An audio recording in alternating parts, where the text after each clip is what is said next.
پیارے بچوں، اب ہم اس سبق کا، جیسے کہ آپ کو معلوم ہے، سبق کا عنوان جو ہے سوامی وویکانند، تو اس کے کچھ اہم الفاظ ہیں، ان کا معنی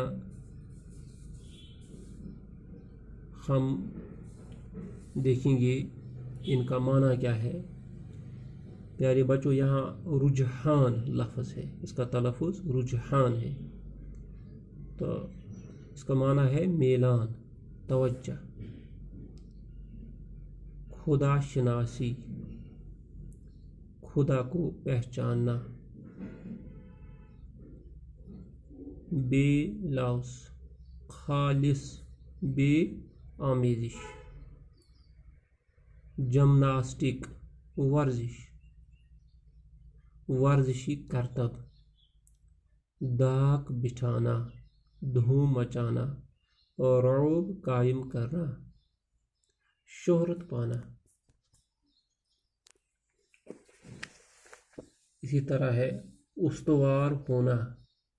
مضبوط ہونا، پائیدار ہونا، دوچار ہونا، سامنا ہونا، بین المذاہب، بین المذاہب،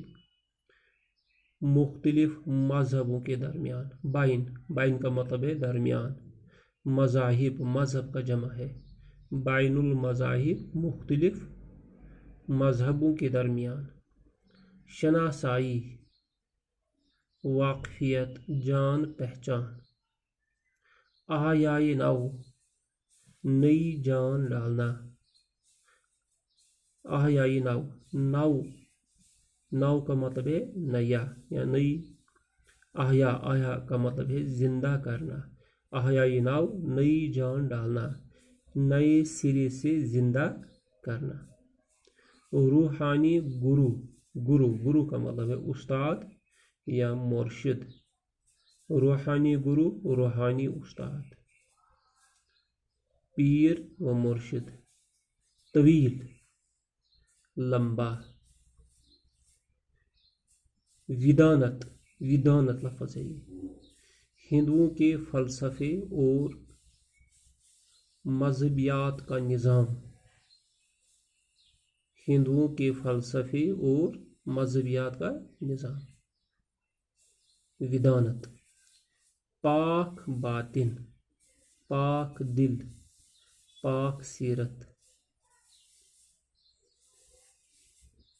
انسان سازی، انسان بنانا، اچھی تربیت دینا، مہذب بنانا۔ فرقوں،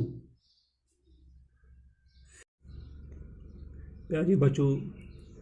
اب ہم اس سبق کا،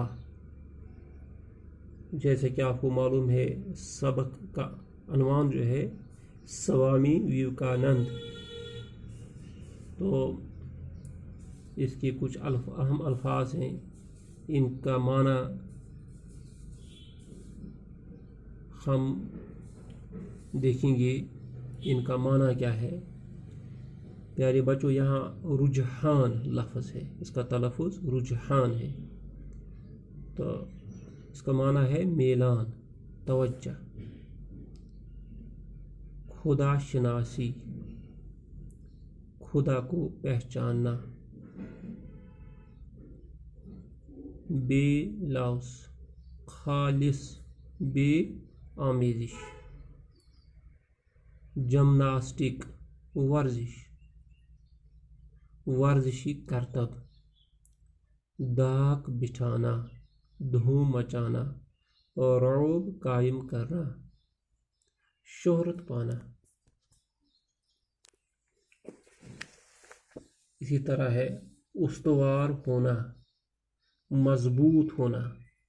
پائیدار ہونا، دوچار ہونا، سامنا ہونا، بین المذاہب، بین المذاہب، مختلف مذہبوں کے درمیان، بائن، بائن کا مطلب ہے درمیان، مذاہب مذہب کا جمع ہے، بین المذاہب مختلف مذہبوں کے درمیان، شناسائی واقفیت جان پہچان، احیائے نو نئی جان ڈالنا، احیائے نو، نو نو کا مطلب ہے نیا یا نئی، احیا احیا کا مطلب ہے زندہ کرنا، احیائے نو نئی جان ڈالنا، نئے سرے سے زندہ کرنا، روحانی گرو، گرو گرو کا مطلب ہے استاد یا مرشد، روحانی گرو روحانی استاد، پیر و مرشد، طویل لمبا، ودانت، ودانت لفظ ہے یہ، ہندوؤں کے فلسفے اور مذہبیات کا نظام، ہندوؤں کے فلسفے اور مذہبیات کا نظام، ودانت، پاک باطن، پاک دل، پاک سیرت، انسان سازی، انسان بنانا، اچھی تربیت دینا،